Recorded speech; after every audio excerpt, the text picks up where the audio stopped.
নাইলার কণ্ঠস্বর ছিল যেমন নরম তেমন দৃঢ়। ডেমন তাকে বেশ ভালো করেই চিনত। সে জানত যে নাইলা একবারে কোনো সিদ্ধান্ত নিলে কেউ তার মন বদলাতে পারে না। তাই সে এই বিষয় নিয়ে আর জোর করল না। তারা যখন রেস্তোরাঁর প্রবেশদ্বারে পৌঁছালো ঠিক তখনই তাদের সাথে ক্লার্ক এবং জর্ডিনের সাথে দেখা হয়ে গেল। নাইলা এবং ডেমনকে একসাথে দেখা মাত্রই ক্লার্কের মুখের ভাব এক নিমেষে ঠান্ডা হয়ে গেল। আঙ্কেল ডেমন, আপনি এখানে নাইলার সাথে একা একা কী করছেন? ক্লার্ক অত্যন্ত শীতল গলায় প্রশ্ন করল। আমি ওকে একটা কাজে সাহায্য করেছিলাম, আর তার ওই ধন্যবাদ হিসেবেও আমাকে আজ রাতের খাবার খাওয়াচ্ছে।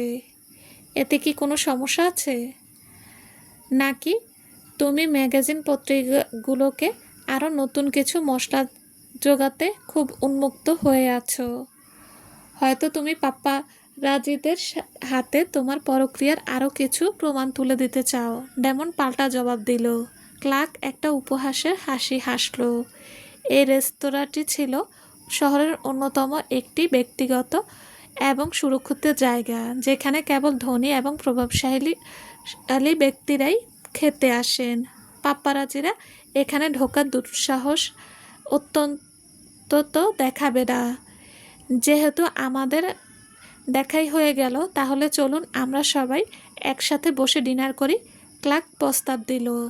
ডেমন তার দিকে একটি বরফ শীতল দৃষ্টি হানল।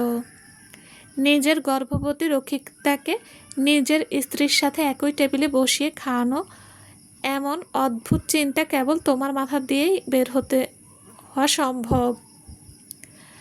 ক্লার্কের মুখের অবয়ব অন্ধকার হয়ে গেল।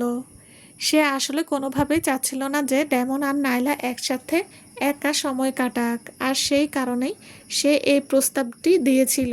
ক্লার্ক কিছু বলার আগেই জর্ডিন মাঝখান থেকে কথা বলে উঠল।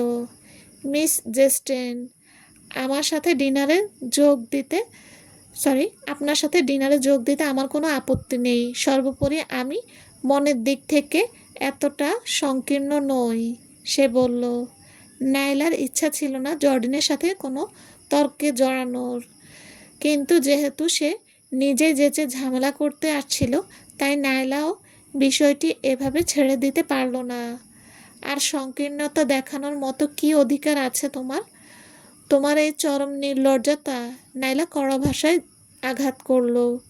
জর্ডেনের মুখ ফ্যাকাশে হয়ে গেল। সে নাইলার দিকে এক জোড়া শীতল চোখে রাগে তাকিয়ে রইল। তাদের পেছনে আর সময় নষ্ট করতে না চেয়ে নাইলা ডেমনের দিকে ঘুরল। আঙ্কেল ডেমন, আমরা কি ভেতরে যাব? অবশ্যই, ডেমন জবাব দিল। ক্লার্ক তাদের পথ আটকানোর জন্য এগিয়ে যেতে চাইল, কিন্তু জর্ডিন তাকে হাত ধরে টেনে থামালো। ক্লার্ক, এখানে সিক্রেট করলে আমাদেরই ক্ষতি হবে। এখানে যারা খেতে এসেছে তারা সবাই শহরের নামিদামি এবং উচ্চ পদমর্যাদার মানুষ। যেহেতু ক্লার্ক আর নাইলা এখনও আইনত বিবাহিত, তাই এ জনসম্মুখে কোনো ঝামেলা হলে জর্ডিন খুব সহজেই মানুষের কটূক্তি ও নিন্দার পাত্রী হয়ে উঠবে। ক্লার্ক একটা দীর্ঘশ্বাস ফেলে নিজের রাগ চেপে রাখল এবং জর্ডিনের দিকে ক্ষুব্ধ চোখে তাকালো। তুমি যদি এখানে আসার জন্য এত জেদ না করতে, তবে আমাদের এই পরিস্থিতির মুখোমুখি হতে হতো না। জর্ডিন একটা দীর্ঘশ্বাস ফেলে বলল, কিন্তু আমরা যদি না আসতাম, তবে নাইলা কি আপনাকে কখনো জানাতো যে সে আপনার আঙ্কেলের সাথে একা একা ডিনার করছে? ক্লার্কের মুখ আরও অন্ধকার হয়ে গেল। তার চোখে তীব্র ক্ষোভের আগুন জ্বলে উঠল। পুরো খাবার খাওয়ার সময়টা জুড়ে ক্লার্কের মন অন্য কোথাও পড়েছিল। জর্ডিন বারবার কথা বলার চেষ্টা করলেও সে খুব একটা গা দিচ্ছিল না। খাওয়া শেষ হতেই সে ড্রাইভারকে ডেকে জর্ডিনকে বাড়ি পৌঁছে দেওয়ার ব্যবস্থা করলো, আর নিজে রেস্তোরাঁর বাইরে দাঁড়িয়ে নাইলা ও ডেমনের জন্য অপেক্ষা করতে লাগলো। আধা ঘন্টা পর যখন তারা ধৈর্যের বাঁধ প্রায় ভেঙে যাওয়ার উপক্রম, ঠিক তখনই নাইলা এবং ডেমন পাশাপাশি হেঁটে রেস্তোরাঁ থেকে বের হয়ে এলো। নাইলার পরনে ছিল একটি সাদা রঙের পোশাক। তার লম্বা চুলগুলো পেছনের দিকে বাঁধা, যা তার কোমল এবং সুন্দর অবয়বে আরও আকর্ষণীয় করে তুলছিল। পাশে নিখুঁত পোশাকে দাঁড়িয়ে থাকা ডেমনের সাথে তাকে দেখতে হুবহু রূপকথার কোনো রাজপুত্র রাজকন্যার মতো লাগছিল। একদম পারফেক্ট ম্যাচ। এই দৃশ্যটি ক্লার্কের বুকে তীরের মতো বিঁধল। সে দ্রুত পায়ে এগিয়ে গেল, তাদের পথ আটকে দাঁড়ালো। তার মুখ জুড়ে ছিল চরম বিরক্তি। আমি তোমাকে বাড়ি পৌঁছে দেব, সে নাইলাকে বলল। তার কোনো প্রয়োজন নেই, আমি আঙ্কেল ডেমনের গাড়িতে যাচ্ছি, নাইলা অত্যন্ত শান্তভাবে উত্তর দিল। ক্লার্কের ভেতরে রাগটা তখন ছিল ঠিক অগ্নিগিরির মতো, ফেটে পড়ার অপেক্ষায় ছিল। মনে হচ্ছিল সে যে কোনো মুহূর্তেই নিজের উপর থেকে নিয়ন্ত্রণ হারিয়ে ফেলবে। নাইলা, ভুলে যেও না তুমি এখনো আমার স্ত্রী, সে চিৎকার করে উঠল। নাইলা মৃদু হাসল, তার চোখের দৃষ্টি ছিল একদম পরিষ্কার এবং তীক্ষ্ণ। আর আমার জানা মতে এমন কোনো আইন নেই যা বলে যে তুমি আমার স্বামী বলেই তোমার সব কথা আমাকে অন্ধের মতো মেনে চলতে হবে, সে উপযুক্ত জবাব ফিরিয়ে দিল। ক্লার্ক একটা শীতল হাসি উপহার সে হাসি হাসল। তুমি যদি আঙ্কেল ডেমনের গাড়িতে ওঠার দুঃসাহস দেখাও, তবে আমি এখনই দাদু ঠাকুমাকে ফোন করে বলে দেব যে ওনার তোমার প্রতি অন্যরকম অনুভূতি আছে। নাইলা ব্রু কুঁচকে ফেলল। ক্লার্ক নিজের স্বার্থে এত নিচে নামতে পারে দেখে সে মনে মনে স্তব্ধ হয়ে গেল। মুহূর্তের মধ্যে ডেমনের চারপাশের আবহাওয়া বরফের মতো ঠান্ডা হয়ে উঠল। সে ক্লার্কের দিকে এক দৃষ্টিতে তীক্ষ্ণ ও ধ্বংসী চোখে তাকালো। তার ব্যক্তিত্বে একচ্ছত্র প্রভাব পুরো পরিবেশকে যেন চেপে ধরল। এই পরিণতি সামলানোর ক্ষমতা যদি তোমার থাকে, তবে নির্দ্বিধায় ফোনটা করতে পারো। আঙ্কেল ডেমন, আপনি সবসময় আমাকে সামনার গ্রুপের ভয় দেখান, কিন্তু সত্যি বলতে কি আমি এখন আর সামনার গ্রুপের কোনো তোয়াক্কা করি না। ক্লার্ক নিজের গলা জোর এনে আত্মবিশ্বাসী শোনানোর চেষ্টা করল। ডেমনের কাছে তার এই কথাটি অত্যন্ত হাস্যকর মনে হলো। সে তাচ্ছিল্যের সুরে বলল, তুমি সামনার গ্রুপের তোয়াক্কা করো না, নাকি তোমার পরক্রিয়া ছবিগুলো চারিদিকে ছড়িয়ে পড়ায়? তোমার দাদু তোমার উপর এতটাই হতাশ হয়েছেন যে তোমাকে কোনো একটা সহযোগী কোম্পানিতে নামিয়ে দেওয়ার পরিকল্পনা করছেন। খুব শীঘ্রই তুমি আর সামনার গ্রুপের স্ত্রীও থাকছো না। ডেমন সরাসরি সত্যটা সবার সামনে ফাঁস করে দেওয়ায় ক্লার্কের মুখ লজ্জায় লাল হয়ে গেল। এটা সাময়িক একটা পদোন্নতি মাত্র, তার মানে এই নয় যে সামনার গ্রুপে ফিরে আসার সুযোগ আমার আর কখনো হবে না। ক্লার্ক নিজের আত্মসম্মান আঁকড়ে ধরে রাখার চেষ্টা করলো। তুমি ঠিক বলেছ, তুমি হয়তো আরেকটা সুযোগ পেতে ও পারো, কিন্তু তুমি যদি নাইলাকে এভাবে বিরক্ত করতে থাকো, তবে সেই সুযোগটা তোমার বদলে তোমার কাজিনের ভাগ্যে জুটে যেতে পারে। তেমন অত্যন্ত শান্তভাবে জবাব দিল।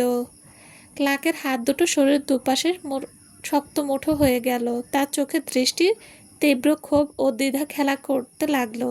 সে খুব ভালো করে জানত যে এই মুহূর্তে ডায়মন্ডের মুখোমুখি লড়াইয়ে নামা তার পক্ষে সম্ভব নয়। তা করতে গেলে পরিস্থিতি আরও খারাপের দিকে যাবে। কিন্তু সেও আর নিজেকে আটকে রাখতে চাইল না। মাথা উঁচু করে সে ডেমনের চোখের দিকে সরাসরি তাকালো। আঙ্কেল ডেমন, আপনার যা ইচ্ছা আপনি করতে পারেন, কিন্তু এই মুহূর্তে আমি নাইলারকে আমার সাথেই নিয়ে যাব। তার এই কথাগুলো বাতাসে ভেসে থাকার মাঝেই রেস্তোরাঁর প্রবেশদ্বারের একটি থমথমে নীরবতা নেমে এলো। চারপাশ এতটাই শান্ত হয়ে গেল যে একটা সুই পড়লেও বুঝি শব্দ পাওয়া যাবে। নাইলা একটা দীর্ঘশ্বাস ফেলে শান্ত গলায় বলল, ক্লার্ক, আমাদের খুব শীঘ্রই ডিভোর্স হতে চলেছে। তোমার এভাবে আমাকে বারবার বিরক্ত করার কোনো মানেই হয় না। সে ইতিমধ্যে জর্ডিনকে সবার সামনে নিয়ে ঘুরে বেরিয়েছে, যা থেকে স্পষ্ট বোঝা যায় যে জর্ডিন তার জীবনে কতটা গুরুত্বপূর্ণ। তাই এই তর্ককে আর না টেনে লম্বা করার কোনো যুক্তি খুঁজে পাচ্ছিল না নাইলা। আমি তো তোমাকে একবার বলেছি আমি তোমাকে কোনোভাবেই ডিভোর্স দিচ্ছি না। ক্লার্ক নিজের জেদ ধরে রাখলো। নাইলা ব্রু কুঁচকে ফেলল। এই অর্থহীন আলোচনা আর চালিয়ে যাওয়ার কোনো ইচ্ছে তার ছিল না। সে ডেমনের দিকে ঘুরে বলল, আঙ্কেল ডেমন, আমি একটা ট্যাক্সি করে বাড়ি চলে যাচ্ছি। এই কথা বলে সে রাস্তার দিকে হাঁটতে শুরু করলো। ক্লার্ক তাকে থামানোর জন্য এগুতে চাইলে কিন্তু ডেমন তার পথ আটকে দাঁড়ালো। ওকে এভাবে জোর করে ধরে রাখার চেষ্টা করলেও তোমাকে আরও বেশি ঘৃণা করতে শুরু করবে।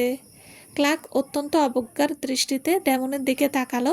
আঙ্কেল ডেমন, পৃথিবীতে এত মেয়ে থাকতে আপনার কেন শেষমেশ আমাকেই এভাবে ধোঁকা দিতে হবে? ডেমনের মুখ অভিব্যক্তি একদম স্বাভাবিক রইল। বিশ্বাসঘাতকতা বা পরক্রিয়াটা কিন্তু তুমিই আগে শুরু করেছো। নিজের ভুলগুলো নিয়ে অনুশোচনা করার বদলে তুমি কোন সাহসে আমাকে প্রশ্ন করছো? এমনকি নাইলার সাথেও যদি আমার ডিভোর্স হয়েও যায়, আপনি কখনো ওর সাথে থাকতে পারবেন না। দাদু আর ঠাকুমা এই সম্পর্ক কখনো মেনে নেবে না। ক্লার্কের ধারণা ছিল নাইলার প্রতি ডেমনের এই টান ক্ষণিকের মোহ মাত্র, এবং সে কখনোই নাইলাকে সত্যি সত্যি বিয়ে করবে না। সেটা নিয়ে তোমার মাথা না ঘামালেও চলবে। ডেমন আর চোখে দেখল যে নাইলা ইতিমধ্যে একটি ট্যাক্সিতে উঠে পড়েছে। ক্লার্কের সাথে আর কোনো অর্থহীন কথা বাড়াতে না চেয়ে সে নিজের গাড়িতে উঠে বসলো এবং সেখান থেকে চলে গেল। বাড়িতে ফিরে নাইলা সোফায় শুয়ে কিছুক্ষণ বিশ্রাম নিল। সে যখন মাত্র ঘুমানোর প্রস্তুতি নিচ্ছে, ঠিক তখনই তার ফোন বেজে উঠল। স্ক্রিনে রেনের নাম দেখে তার চোখে বিস্ময় খেলে গেল। তবুও সে ফোনটা রিসিভ করে বলল, রেন, কোনো সমস্যা হয়েছে? ওপাশ থেকে রেনের কণ্ঠস্বর ভেসে এলো, যাতে স্পষ্ট অপরাধবোধ মিশানো ছিল। নাইলা, সেদিন হাসপাতালে আমারই ভুল হয়েছিল। আমি খুব কড়া কিছু কথা বলে ফেলেছিলাম। আশা করছি তুমি আমাকে ক্ষমা করে দেবে। রেন বয়সে বড়, যেহেতু সে নিজে থেকেই দুঃখ প্রকাশ করছে, তাই নাইলার মন কিছুটা অস্বস্তি থাকলেও সে আর কোনো ক্ষোভ ধরে রাখতে পারল না। রেন, আমি একদম রেগে নেই।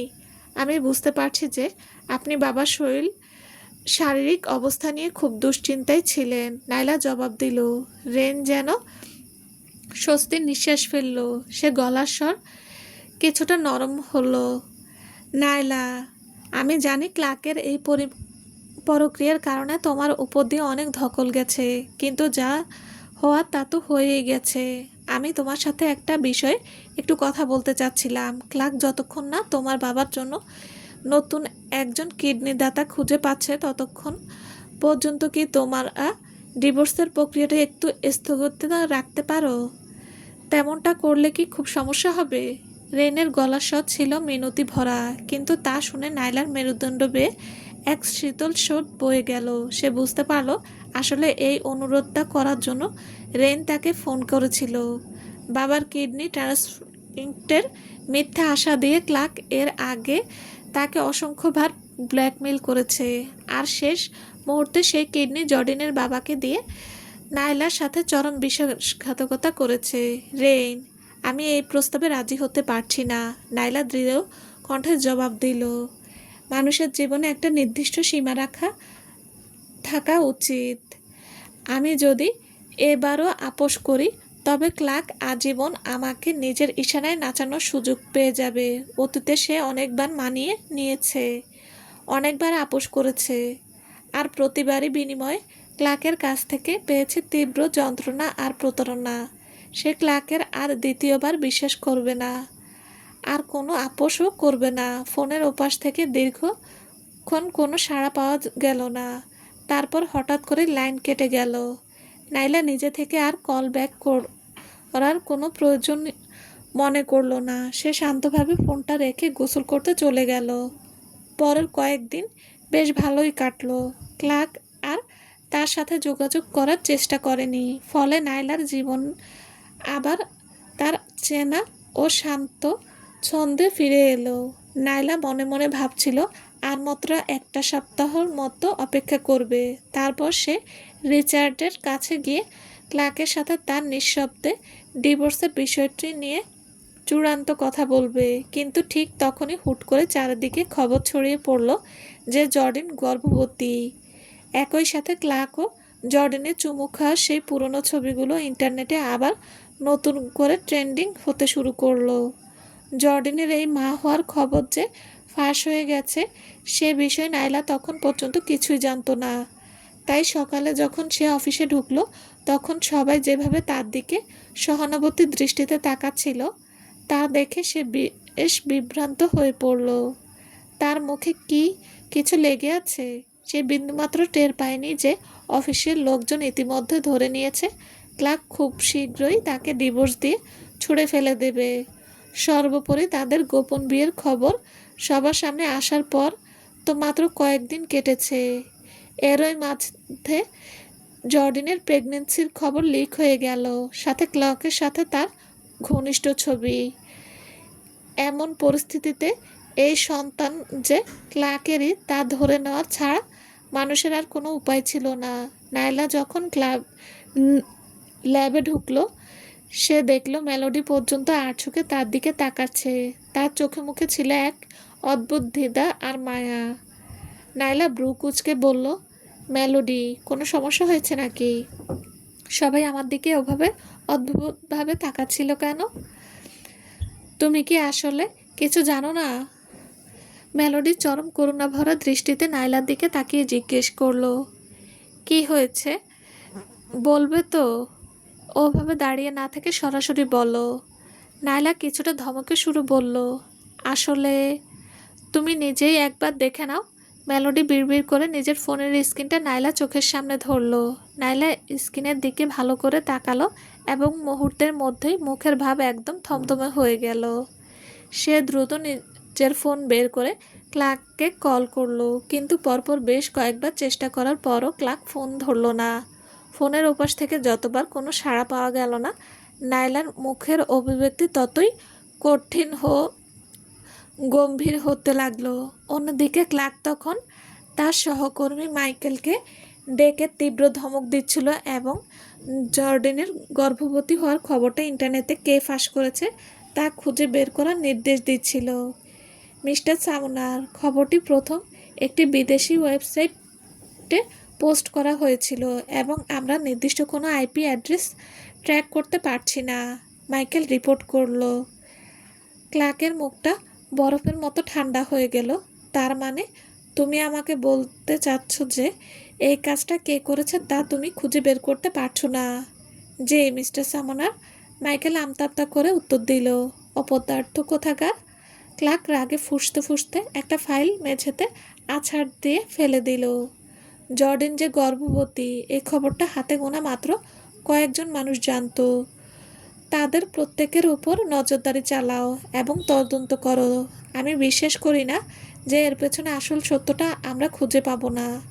সে মাত্র কয়েকদিন আগে সবার সামনে নাইলাকে নিজের স্ত্রী বলে ঘোষণা করেছে, আর ঠিক এই মোক্ষম সময়ে কেউ একজন ইচ্ছে করে জর্ডেনের প্রেগনেন্সির খবর লিক করে দিল। এটা যে সুপরিকল্পিত চাল তা বুঝতে ক্লার্কের বাকি রইল না। ক্লার্কের মনে মনে সন্দেহ হলো যে এই কাজটার পেছনে হয়তো ডেমনের হাত থাকতে পারে। তদন্তের পুরো ফোকাসটা আমার আঙ্কেলের উপর রাখো। ক্লার্ক আদেশ দিল, জি স্যার, আমি এখনই দেখছি। মাইকেল দ্রুত ঘর থেকে বেরিয়ে গেল। মাইকেল চলে যাওয়ার পরই ক্লার্কের ফোন বেজে উঠল। সে ভেবেছিল হয়তো নাইলাই আবার ফোন করেছে এবং সে প্রায় কেটে দেওয়ার জন্য হাত বাড়িয়েছিল, কিন্তু স্ক্রিনে রিচার্ডের নাম দেখা মাত্রই তার পুরো শরীর ভয়ের চোটে জমে বরফ হয়ে গেল। চলবে। আসসালামু আলাইকুম। গল্পটা কেমন লেগেছে প্লিজ জানাবেন। আপনাদের লাইক, কমেন্ট ও শেয়ার করে দেবেন। সবাই আল্লাহ হাফেজ। সবাই ভালো থাকবেন।